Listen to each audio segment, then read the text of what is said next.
11 желтоқсан балыққа шықтық бүгін. Міне қар жауып тұр. Су тап-таза. Су деген көрдіңіздер ме? Тап-таза болып тұр. Өзіміздің қарасу аулайтын жерге барамыз қазір. Ассалаумағалейкум достар. Шымкент фишинг арнасы. Бүгін дүйсенбі. Қар жауып тұр. Далада күшік отыр шанада деген өлім бар еді деймін. Алла қаласа енді жылдар балық көп болып болады ғой. Биыл көп туған сияқты. Мына қараңыздар. Жаңа корм шашып кеткен ғой. Не қап-қараң болып тұр ма? Қараңыздар, балықтар қашып отыр.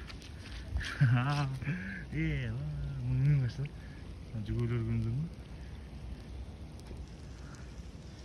Шаңғытып кетті еді. Жаман көп жиналыпты.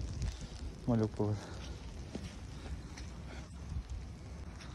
Ал достар, балыққа шықтық. Bir saatday, bir жарты сағаттай зерттедім, осым ямаз деп, алдыңғы келген жерлеріміз деп, қос қамысын түптерінен жақсы шығатын. Бірақ бұл жолы балық жоқ.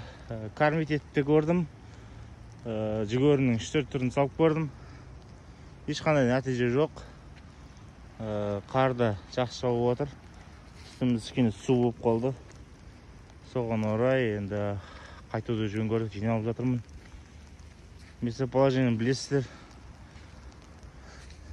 Шымкент Сарыағашта келіп жатқан кезде бірінші светофордан бұрылып кетіп, осындай фуралар тұрады, заводтың қасы. Ана жерден түсесіздер, машинамен келсеңіздер. Содан адам түсіп, осы аймақтарда ұстай бересіздер ғой. Негізі осы қамыстың арғы төбенен жақсы түсетін. Осы беттен ақстап жүргенбіз жазы күндері. Қазір жаңбыр одан сайын күшейіп жатыр.